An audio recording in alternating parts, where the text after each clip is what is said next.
Yeah, hi there. Yeah, this is Zen Dude Fitness, the jump rope hotline. Oh, interesting. Oh, you're new to jumping rope. Congrats on the journey, my dude.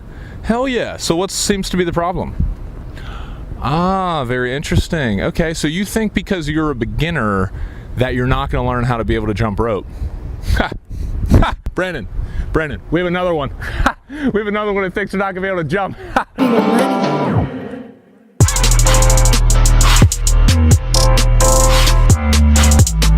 What's up, players? What's going on, Zen Dude Nation? This is Dan Whitmer, and today I'm going to be teaching you how to jump rope if you are a beginner. Now, we have released a video on how to jump rope, 6 basic steps. It's linked up, check that out if you haven't already. But from getting so much great feedback from the YouTube community, we've started to focus in on a little bit more of what you guys really truly need help with if you are a beginner. Brandon and I, first of all, cannot thank you guys enough. We love the momentum that's building, and we love hearing about the stories of people losing weight and living a happier life through doing jump rope. In this video, we're gonna go over the fundamentals again, but we're really gonna focus in on the difficulties that most of you have been telling us that you're facing. If you like this tutorial and want more of them, give it a thumbs up below. And go ahead and subscribe to our channel if you want more workouts, tutorials, and everything involving getting lean with the jump rope and your body. After learning how to jump rope, if you're a beginner and you want to get started with some workouts that kind of ease you into the workouts that we do here at Zen Dude Fitness, go ahead and click the link below and check out our free 4-week challenge. It's great for beginners. If you're advanced, it works too, but especially good if you're just starting out. We also have our recommended jump rope that I'm using in this video linked up below. It's cross rope. It's awesome. It's the best, most durable rope that we found thus far, so check it out. First of all, guys, just to talk a little bit about what we talked about in the last video, you want to measure your rope properly. So just a rule of thumb, when you're measuring your rope or when you're picking it, I want you to step in the middle of it like you see here,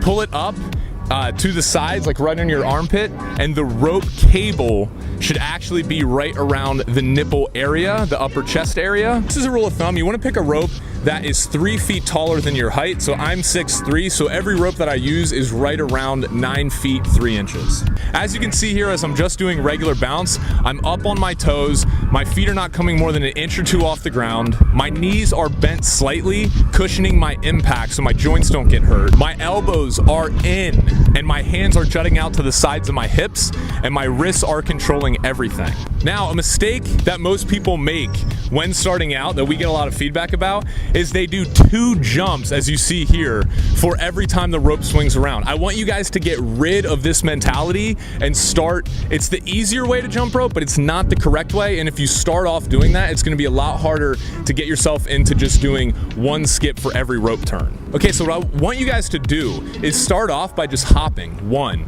2, 3, 4, 1, 2, 3, 4, and get that consistent rhythm down and get used to counting, and then envision the rope spinning 1 time underneath you every time you do that. Now that brings me to my next point, guys. This might seem a little bit difficult at first, but let's incorporate the rope, and all I want you guys to do is practice swinging through 1 time and then stopping. So if you notice here, I'm just putting the rope behind my back, swinging it once underneath my legs, counting 1 and stopping, and then I'm resetting and I'm doing that again. All right, good. Now that we have that, let's move up to 2 times. So just keep the rope steady and then go 1, 2. As you can see here, I'll give you guys a little bit of time to get this down.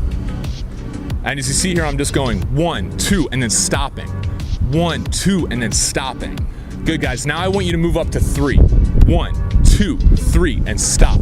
1, 2, 3, and stop. What this is doing is training your mind to always associate 1 rope skip with 1 time jumping your feet instead of 2 times jumping your feet. And this is essential if you want to spin the rope fast, if you want to be able to do a lot of tricks, and just overall, you know, look like a ninja. The next thing I want you guys to focus on is jumping only 1 to 2 inches off the ground. A lot of people, when they first start out jumping rope, is they jump too high off the ground, and this causes shin splints, it causes aches and pain in their knees and ankles, and it's just unnecessary, guys. If you jump rope correctly, it is a low impact sport or exercise that is actually better for you than jogging. So guys, the only trick where we're jumping higher off the ground is really the double under, or any trick where you're swinging the rope more than 1 time through in 1 hop. So for everything else, most tricks included, you're just gonna be coming 2 inches off the ground at most, maybe a little bit higher sometimes as you watch me here, but you want to maintain those bent knees and just cushioning every single hop that you have so you can jump rope for longer periods of time without any pain. So guys, I want to talk about your arms. Now, a lot of people, when they start out jumping rope, they have these very stiff arms, as you can see here in this footage. And what this does is it does not allow the rope to be tight when spinning around them. So they're really working their shoulders super hard. But the problem is there's no forearm or wrist action, so the rope is not spinning around tight. An analogy that I like to use is, think of a baseball player.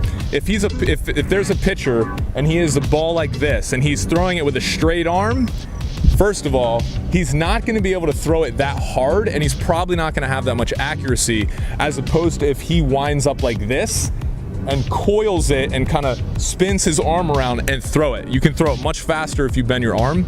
The same applies to jumping rope. You're not going to be able to spin the rope fast and keep it tight if your arms are super stiff like this. You need to make sure you're getting in proper arm motion with your forearms. So keep the elbows in, let the forearms and the wrists do everything. They're gonna make sure that the rope stays tight as it spins around, which will allow you to go faster and do more tricks. Which brings me to the wrists, the most important part that anyone can focus on when jumping rope as a beginner is your wrist. Now, if I turn to the side angle here, you can see this little range of motion going on with my wrists. Just pretend that my wrist socket right here is just a ball bearing, and that is swinging the rope around. That's how you keep it tight, and that's how, if you notice here in this footage, it looks like I'm pretty effortlessly spinning the rope super fast. It's all my wrists. I'm treating my wrist just like a ball bearing while slightly bending my arms at 90-degree angles to keep the rope tight. Putting all this together, when you start out practicing, I think it's super important for beginners not to go 5 to 6 times a week like Brandon and myself do now, and like many of our other advanced jump ropers do. I'd recommend, like I said, starting out with the 4-week challenge and just doing 2 to 3 workouts per week and having at least 1, maybe 2 rest days in between your workouts to save your body from the pain or some of the shin splints and aches that can come along when you're starting to jump rope.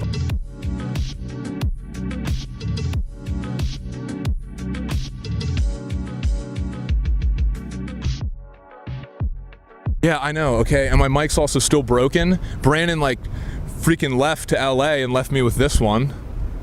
What a friend, huh? Calls me his brother. I don't know where the brotherhood is there, you know?